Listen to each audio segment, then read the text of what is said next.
They say Washington, D.C. was built on secrets. But what if the greatest secret isn't hidden in a classified file, but beneath your feet? When tourists stroll past the White House, they see history. The marble monuments, the trimmed lawns, the endless tour buses, all symbols of democracy. But just a few stories below those marble floors, there's another city, one that doesn't appear on any map. They call it the Federal Arc, a network of tunnels, bunkers, rail lines, and sealed chambers that stretch beneath D.C. like veins beneath skin. It began as a rumor, whispered by worker janitors and night guards. A door behind a boiler room, a staircase that descends farther than it should, a hallway where the air turns colder and the hum of electricity never stops. During the Cold War, America was terrified of bombs, of spies, of the sky itself. So the government built a shadow capital, an underground world designed to keep the country alive if the surface burned. Records show it started in the 1950s. Operation site are deep in the Pennsylvania mountains. But Washington, they realized, was too exposed, too fragile. So construction crews began digging beneath the city itself. They carved out what one engineer called a city without sunlight. Tunnels big enough to drive trucks through. Rooms with oxygen systems, radio lines, and food rations for hundreds. All buried beneath museums and federal buildings that millions visit every year. It was meant to protect the government, but in time, it grew into something else. Something no one could fully explain or control. One man I spoke to, a retired architect in the Army Corps of Engineers, described it like this. It's a skeleton under the skin of the Capitol. You think you're looking at marble and stone, but it's just a mask. He told me there are levels down there, deeper than anyone outside the clearance chain will ever see. Not basements, not tunnels, levels. He hesitated before saying more. Then quietly, some of those tunnels weren't meant for evacuation. They were meant for movement. Movement of what, I asked? He didn't answer. Just smiled like he'd already said too much. The first public glimpse came by accident. In 2012, a sinkhole opened near the National Mall after heavy rain. Utility crews went down expecting a collapsed drain.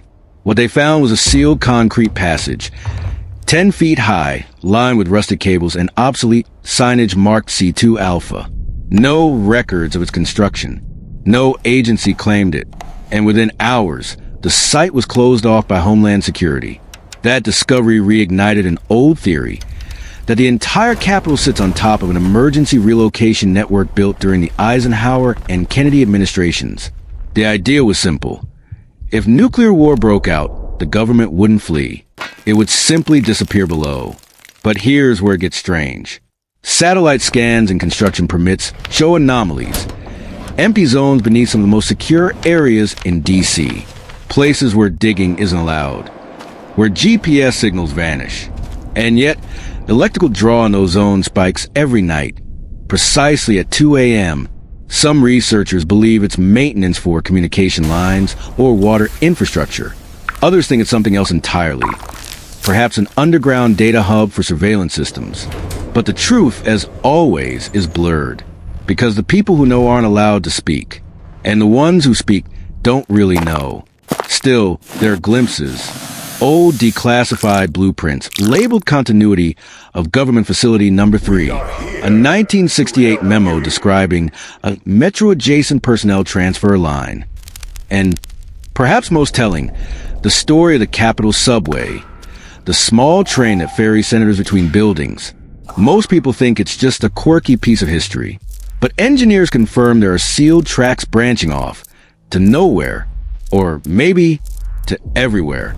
I once met a man, let's call him Daniel, who worked security in the 1990s for one of those lower levels. He said he could never shake the feeling that he was guarding ghosts. The air down there, he said, felt pressurized like the walls were breathing. He remembered hearing faint machinery, humming even when the power grid above had blacked out, and sometimes distant footsteps echoing through the concrete, long after everyone had gone home. Daniel believed there's still life below. Not people exactly, but operations, computer cores, sensors, something running automatically, like the pulse of a sleeping giant the government forgot to switch off. But beyond the conspiracies and whispers, there's a more human question. Why do we keep building secret places? Every empire hides its heart underground. The Egyptians had their tombs. The Soviets built bunkers. The British dug war rooms. Maybe it's not about secrecy at all, but survival. Maybe the city beneath DC isn't a conspiracy. Maybe it's a monument to fear. The fear that power must always protect itself, even from the people it claims to serve. In 2018, new construction began under the Capitol complex, officially, to modernize utility systems. But the blueprints were classified, and subcontractors signed non-disclosure agreements, usually reserved for military projects. When a journalist asked why, the spokesperson smiled. National security, he said. It's always national security. If you walk through the streets of Washington late at night, you can sometimes feel a vibration beneath the asphalt, not the subway, not the traffic, something deeper, a faint rhythmic pulse, like machinery turning beneath stone. You feel it through your shoes. You hear it if you stop and really listen. And maybe, just maybe, that's the heartbeat of the hidden city. A city built not for the living, but to ensure someone, somewhere, could keep the lights on when the world above went dark.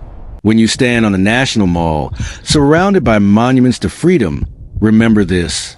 There's another America beneath you, one made of concrete secrecy and quiet endurance, a reflection of our deepest instinct to survive no matter the cost. Because maybe the most powerful truths aren't buried in history books or whispered in the Oval Office. Maybe they're just buried